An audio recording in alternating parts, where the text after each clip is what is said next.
Hi friends, welcome to Nisha recipes Tamil. இன்றைக்கி நம்ம சேனலில் ஒரு எக் புட்டிங் ரெசிபி தான் பார்க்க போகிறோம். ஸ்ரீலங்கன் ரெசிபி இது. சிம்பிளாக செஞ்சாலும் ஹெல்த்தியாக இருக்கும். வாயில் வச்ச உடனே கரையக்கூடிய இந்த ஸ்வீட் ரொம்ப சுலபமாக பண்ணிடலாம். இந்த ஸ்வீட்டுக்கு இன்னொரு நேம் வந்து வட்டலாப்பம்னு சொல்லுவாங்க. இது வந்து பெருநாளில் கண்டிப்பாக வீட்டில் நிறைய பேர் வீட்டில் இது பண்ணுவாங்க. முஸ்லீம் வீடுகளில் அந்தளவுக்கு முக்கியமான ஸ்வீட் தான். எப்படி செய்கிறதுன்னு பார்க்கலாம் வாங்க. மிக்ஸி ஜாரில் 5 முட்டை சேர்த்துக்கலாம்.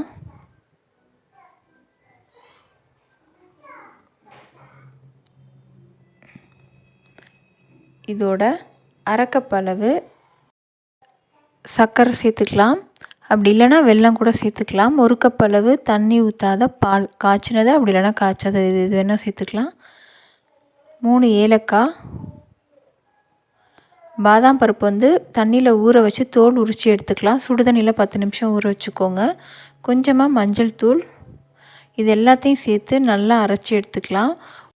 ஒருவேளை பெரிய மிக்ஸி ஜாரில் ஒருத்தவங்களுக்கு பார்த்திங்கன்னா பாதாம் பருப்பு ஏலக்காய் அதில் அரையாமல் இருக்கும். அதனால் அதை மட்டும் தனியாக அரைச்சிட்டு அப்புறம் மற்றதெல்லாம் சேர்த்து நீங்கள் அரைச்சிக்கோங்க. அவ்வளோதான், மிக்ஸ் ரெடி ஆயிடுச்சு. இப்போ ஒரு அகலமான பாத்திரமாக எடுத்துக்கோங்க. கொஞ்சம் கேப் இருக்கணும். நம்ம அந்த மிக்ஸ் ஊற்றின பிறகும் கேப் இருக்கணும். ரொம்ப சின்னதாக எடுத்துக்காதீங்க, ஏன்னா இது கொஞ்சம் வெந்து மேலே வரும். அதுக்காக இந்த மாதிரி நல்லா மோல்டு எடுத்துக்கோங்க. அதில் உள்ளே நல்லா நெய் தடவிட்டு நம்ம எடுத்து வச்ச மிக்ஸை ஊற்றிட்டு நம்ம ஊற்றுனதுலேருந்து அரை பங்கு இடம் இருக்கணும். அதுக்கு மேலே குக்கரில் கொஞ்சமாக தண்ணி சேர்த்துக்கோங்க. உள்ளே இந்த மாதிரி ஒரு ஸ்டாண்டு வச்சுக்கோங்க. ரொம்ப தண்ணி சேர்க்கக்கூடாது, ஏன்னா மிக்ஸ் உள்ளே தண்ணி போயிடும்.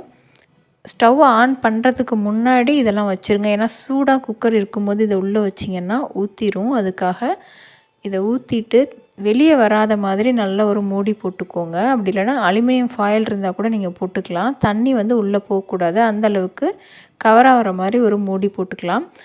இருந்தாலும் மேலே ஒரு வெயிட்டும் வச்சுக்கோங்க, அப்போ தான் தண்ணி உள்ளே போகாது. தண்ணி நீங்கள் அதிகமாகவும் வைக்கக்கூடாது.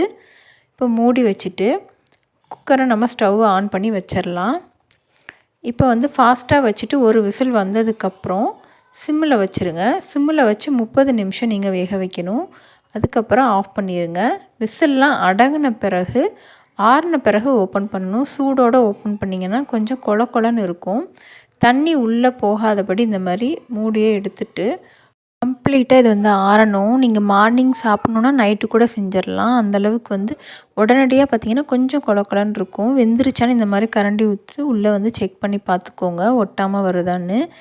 ஆறுனதுக்கப்புறம் தான் உங்களுக்கு ஈஸியாக எடுக்கிற மாதிரி இருக்கும். அதனால் நல்லா ஆற வச்சுருங்க. சும்மா டெக்கரேஷனுக்காக உங்களுக்கு இந்த மாதிரி நான் பாதாம் இந்த மாதிரி வச்சுருக்கேன். நீங்கள் முந்திரி அந்த மாதிரி நெய்யில் வறுத்து கூட நீங்கள் மேலாக சேர்க்குறதுனா சேர்த்துக்கலாம். இப்போ நல்லா ஆறிடுச்சு.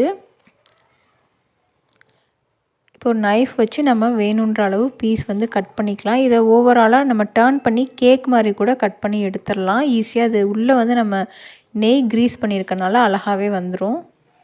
நான் இப்போ அப்படியே கட் பண்ணி காட்டுறேன்.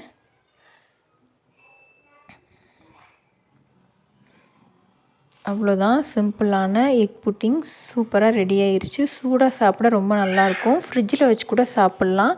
இது போல் நீங்களும் ட்ரை பண்ணி பாருங்கள். இந்த வீடியோ உங்களுக்கு பிடிச்சிருந்தா மறக்காமல் சேனலை சப்ஸ்கிரைப் பண்ணுங்கள், லைக் பண்ணுங்கள், கமெண்ட் பண்ணுங்கள், ஷேர் பண்ணுங்கள். மறக்காமல் உங்கள் ஃப்ரெண்ட்ஸ்க்கும் ஷேர் பண்ணுங்கள். தேங்க்யூ.